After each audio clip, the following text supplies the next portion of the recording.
When Kylie called me earlier this week and asked me if I had a title for my sermon, I told her, well, I think that an appropriate title would be, But There's Good News. There's something that comes ahead of that, but there's good news. But when a friend of mine called me and asked me what I was going to be talking about this Sunday, I could give him a description that was a little bit more accurate, but wasn't necessarily something you want to put in the bulletin. My friend, when he asked me what my lesson was about, I told him, without Jesus, my life is a dumpster fire. And that is just so very, very true. This idea of something being described as a dumpster fire, I don't know when that first started. I think it might have been in 2020 during the summer of, I saw a picture online when I was looking for pictures of dumpster fires for this presentation. I saw one that was a graphic off of a news station in St. Louis where they had the location of the 26 dumpster fires that the St. Louis Fire Department had responded to in one night during the summer of 2020. And when we talk about dumpster fires, I hear that a lot of times on sports programming when I'm watching, where they talk about some football team and their defensive scheme is just a dumpster fire. We know what we're talking about when we say that. My life without Jesus is a dumpster fire. And there are variations on that theme. There are a lot of different takes on it. But it still is the case that without him, my life is nothing. Now, I want to throw this out here. I don't want you to be disturbed here. I don't want you to be... Okay, Glenn and Matthew are laughing because they're close enough they can read that. The last time that I preached, I had an illustration that involved me practically almost blowing myself up using gasoline to start a fire. And so I thought, don't be disturbed by this common theme in my lessons, that it always has to involve fire. But I had to throw this up here. For those of you who can't read that, this is a father and his son. The son has a gas can in his hand, and they're walking away from a burning building. And the son says, Dad, are we pyromaniacs? And the father says, we are, son. Our son. We are. Anyway, I had to do that. I had to do that just to pay homage to Ethan, right? Because Ethan's always got to have, he's got his jokes that he tells. And they're the jokes that you just groan when you hear them. But if you're like me, you can't wait to tell them to somebody else. It's that kind of a thing. But nonetheless, without Jesus, we're a mess. We as a nation are moving away from God. I think that that's indisputable when you look at the trend as far as our culture is concerned. Belief in the existence of God is in decline, not only here, but Europe is way ahead of us in that regard. And we're following that trend. There are parts of our nation that are ahead of the nation as a whole, but nonetheless, belief in God is in decline. The largest growing church affiliation are the nuns. And I'm not talking about the Catholic nuns. I'm talking about those that when they're asked what their affiliation is, they put none. N-O-N-E. Persecution of Christians is rampant throughout the world. We don't hear a lot about it. We talk about being persecuted here, but we don't know persecution. And we do know discrimination. There is discrimination that is becoming more and more prevalent in our culture here. But when you talk about persecution, the kind of persecution that is endured by Christians in foreign lands, it doesn't compare to anything that we suffer through here, but it is something that is on the increase. Without Jesus, our nation is becoming a nation that is characterized by violence.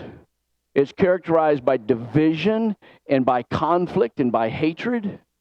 And without God in our lives, scenes like this are just all too common. It's a sad, sad situation. And it's kind of disturbing. When I think in terms of where we as a people have been and where we as a culture are going, it concerns me for my children and for my grandchildren. But I believe it's important for us to remember that God remains in control. It is so easy to lose sight of the fact that through it all, God maintains control. In the face of riot and mayhem and injustice and persecution, it's easy to forget that. We need to be reminded of it. We're told about the ascension of Jesus to the throne, ruling over the nations in the second psalm. In the second psalm, it says, "Why do the nations conspire and the peoples plot in vain? The kings of the earth take their stand, and the rulers gather together against the Lord and against his anointed one, saying, let us break their chains and throw off their fetters." What do you think God's response to that is? The next verse says, "The one enthroned in heaven laughs. The Lord scoffs at them. Then he rebukes them in his anger and terrifies them in his wrath, saying, I have installed my king on Zion, my holy hill." God has placed his king on his throne where he belongs. Do you know when that happened? Acts chapter 4 tells us exactly when this prophecy was fulfilled. It is quoted in one of the prayers of the disciples after Peter and John were released from prison for preaching Jesus. And we're told that fulfillment was in Jesus in verse 27, where it says, "Indeed, Herod and Pontius Pilate met together with the Gentiles and the peoples of Israel in this city to conspire against the holy servant Jesus, whom you anointed." But it goes on to say that God enthroned him. God has set Jesus in his position of power. "I have installed my king on Zion, my holy hill. Therefore, you kings," and it's talking about rulers of the nations of the world, not just Israel, rulers of the nations of the world. "Therefore, you kings, be wise. Be warned, you rulers of the earth. Serve the Lord with fear. Kiss the Son, lest he be angry and you be destroyed in your way." Without Jesus, things are a mess.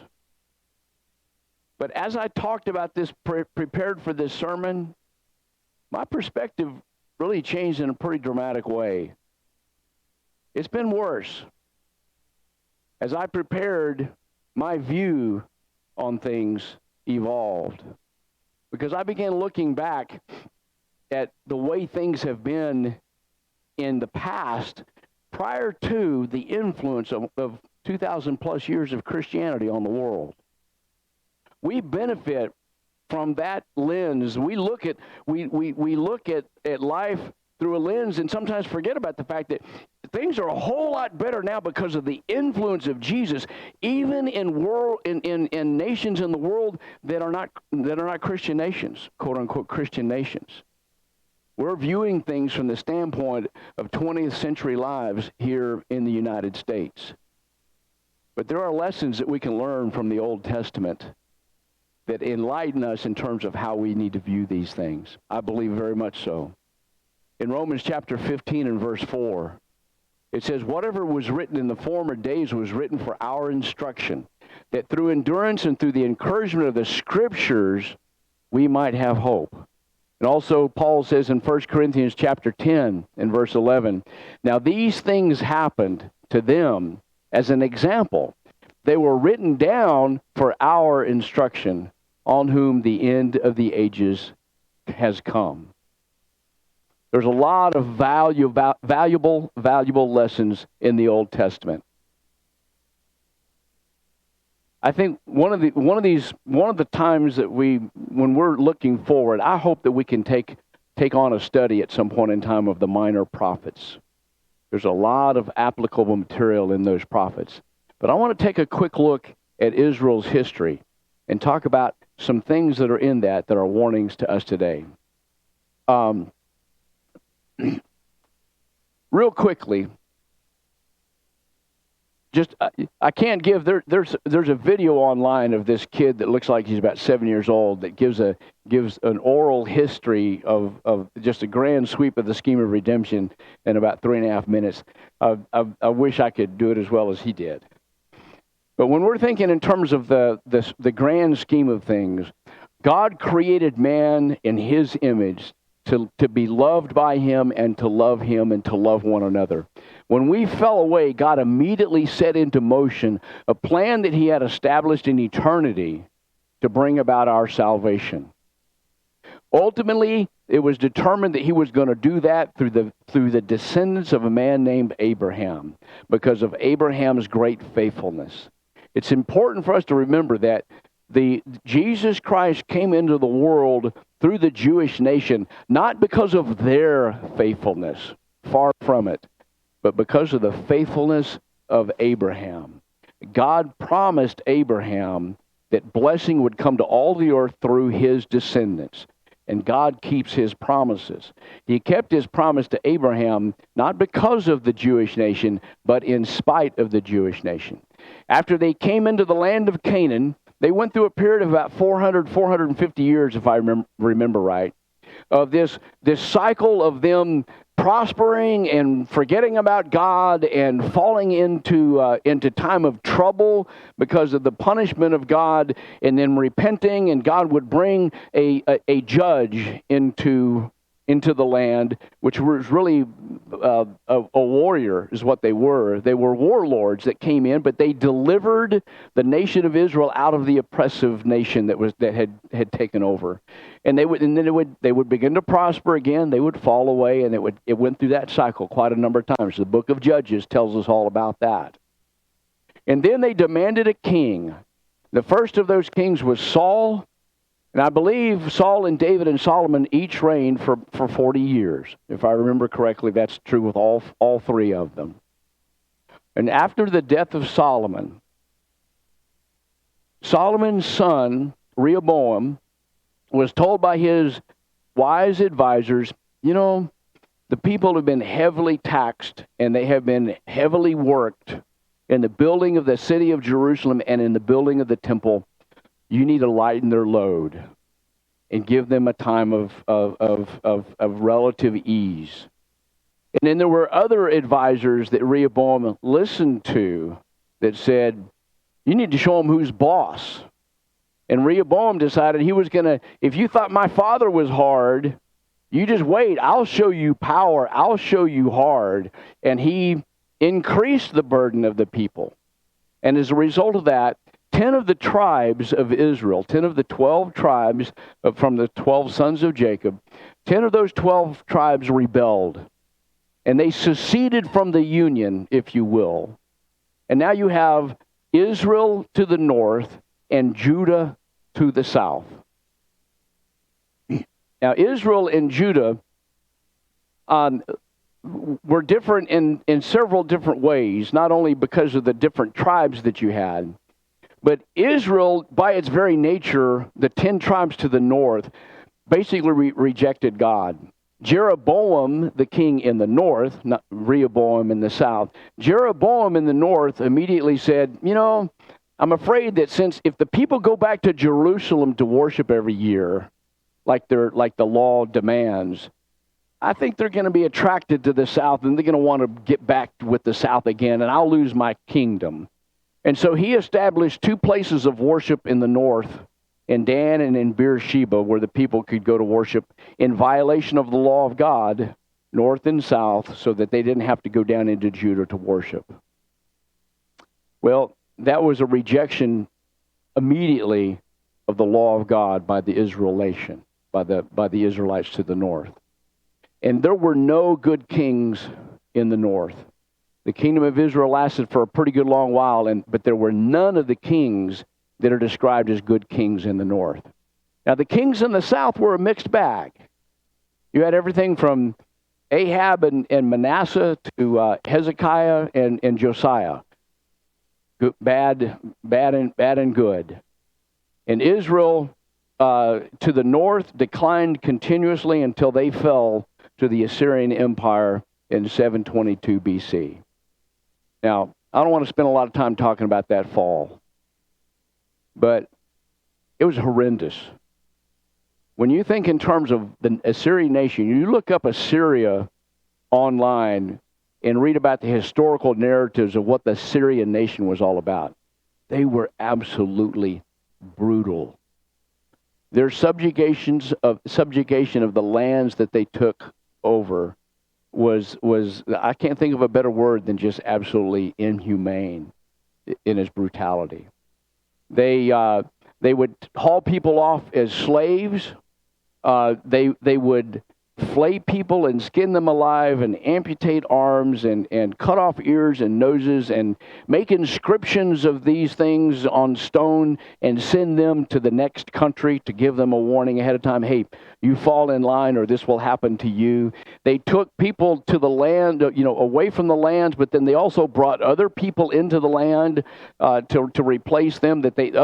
Other nations that they had conquered, they deported those people. They had to put them somewhere. They couldn't take them all home. There were a lot of foreigners in lands that the Assyrians had conquered that were brought into the land of Palestine in the north and transplanted there. That's where they lived. And that's why the Samaritans in that area of the world were hated by the Jews, because they were foreigners.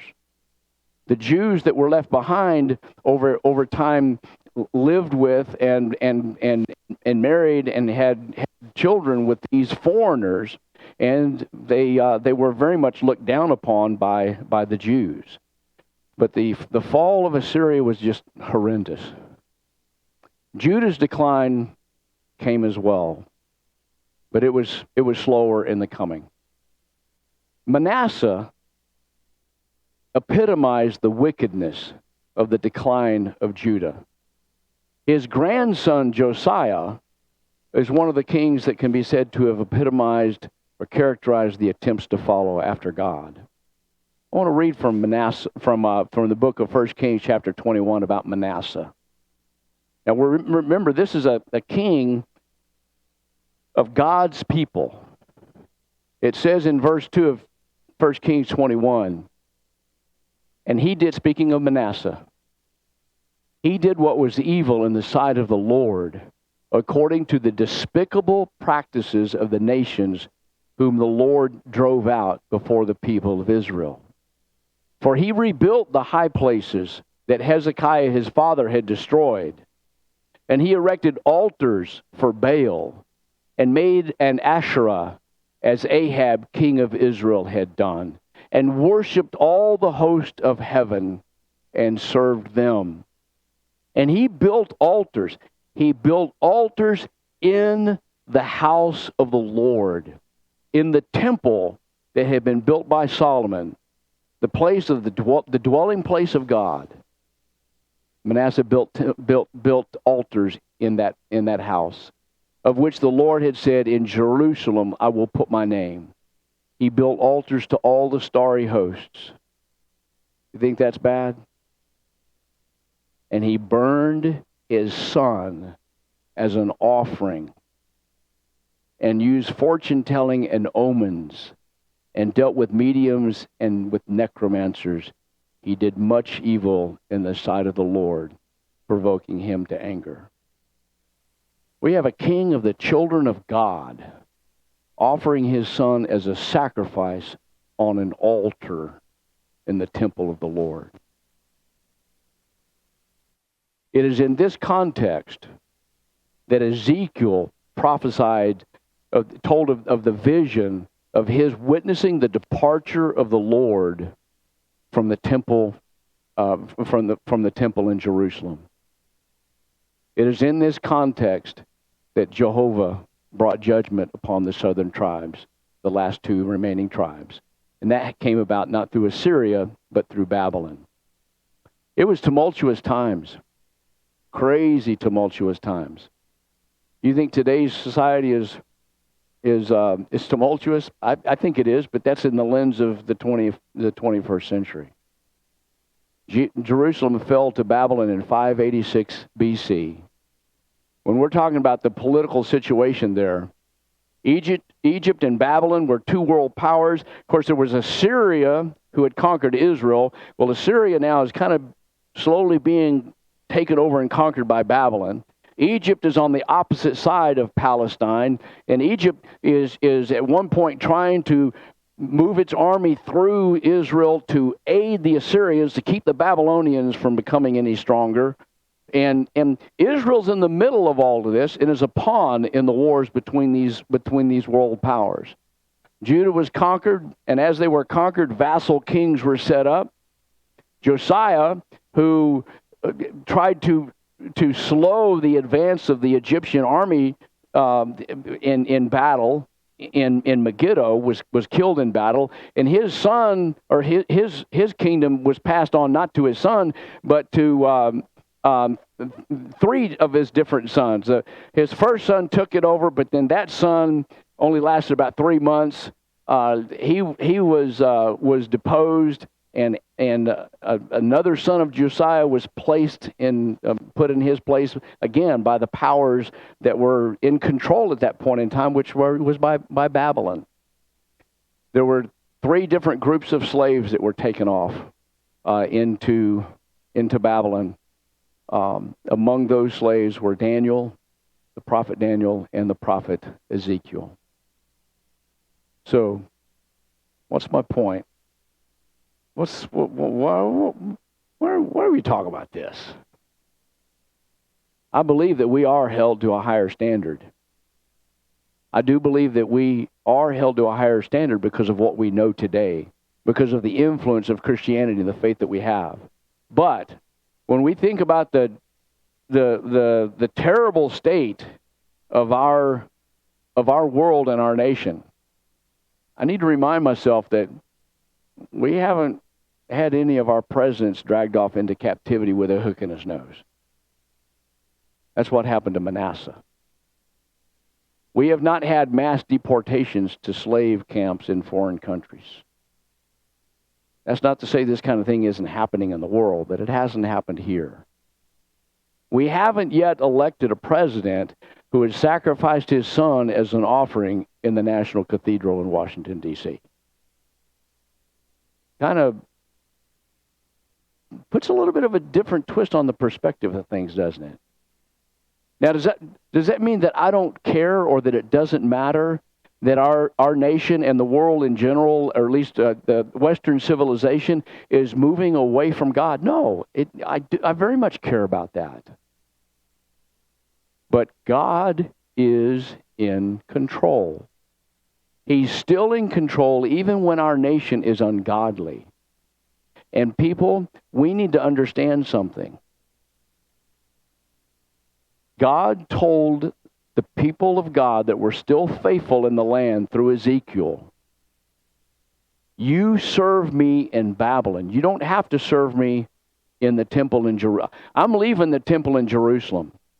But just because I'm leaving the temple in Jerusalem doesn't mean that I stop being God. And you don't stop being my followers. You need to be the people of God, quote unquote, in Babylon. We need to be the people of God no matter what the situation is in this country or no matter what part of the world we are in. If this nation collapses and goes the way of all the world, which, come on, let's be real, it's going to happen. What nation is there that hasn't fallen at some point in time? Will it happen in my life? Probably not. I'm not long for this world. Relatively speaking, none of us are. But it's going to happen. But no matter when it happens, God will be there with us through it all. So there is good news. There is good news. And the good news is that God's there. God is there. So when my friend asks, without Jesus, my life is a dumpster fire, okay? It's true. When I'm the one that's in control, my life is a disaster. It has been because of my own selfishness when my life has turned into a dumpster fire.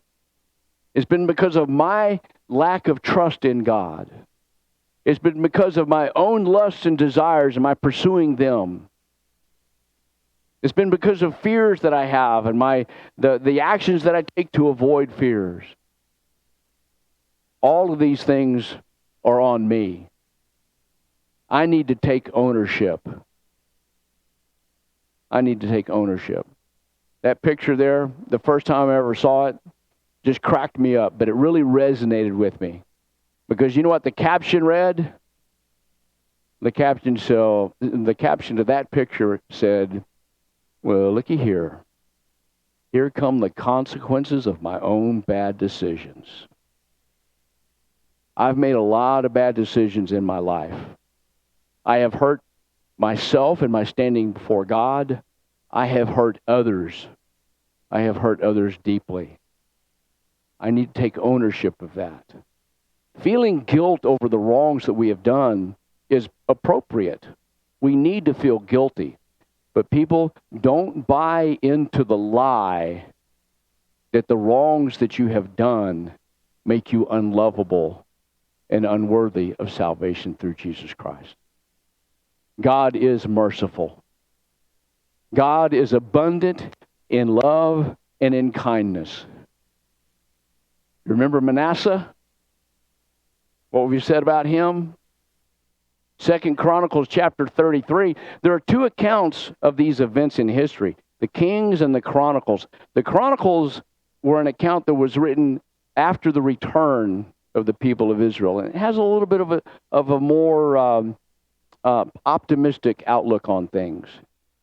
This is not mentioned in Kings, but in Chronicles it says, the Lord spoke to Manasseh and his people, but they paid no attention.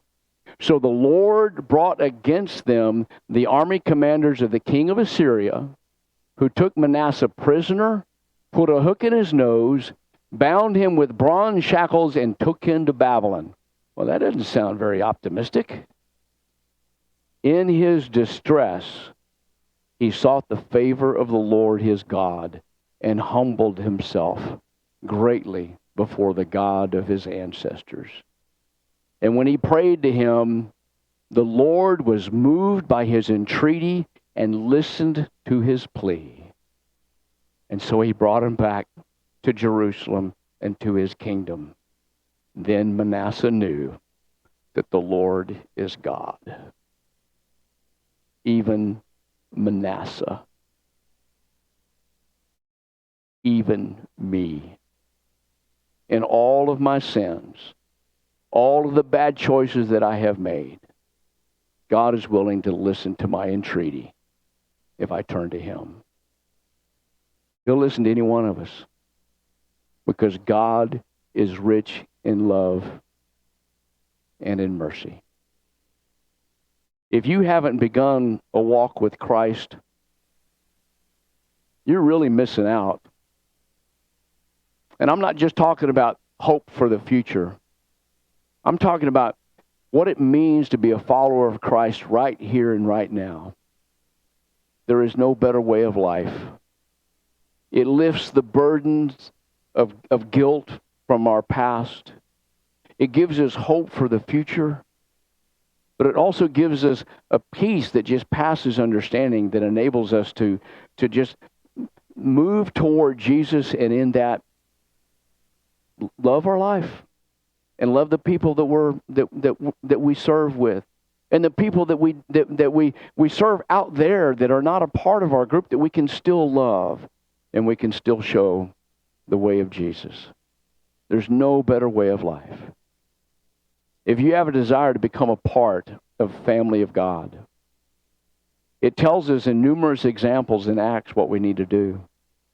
Peter told those on the day of Pentecost, the first gospel sermon, repent and be baptized for the remission of your sins, and you shall receive the gift of the Holy Spirit.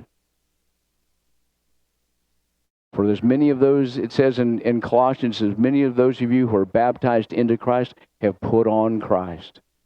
Romans chapter 6 talks about us being buried in baptism with Christ, that we might be raised to walk a new life. That can be yours. And it can be yours by the mercy of God. If you have needs this morning, whether you're a part of God's family or you have questions, if you have want to study further, if you are part of the family of God and you have struggles that you're going through, I have struggles that I'm going through. I solicit your prayers. But if you have needs and you want to ask the congregation to pray for you, we're here. You can go to individuals and you speak with them.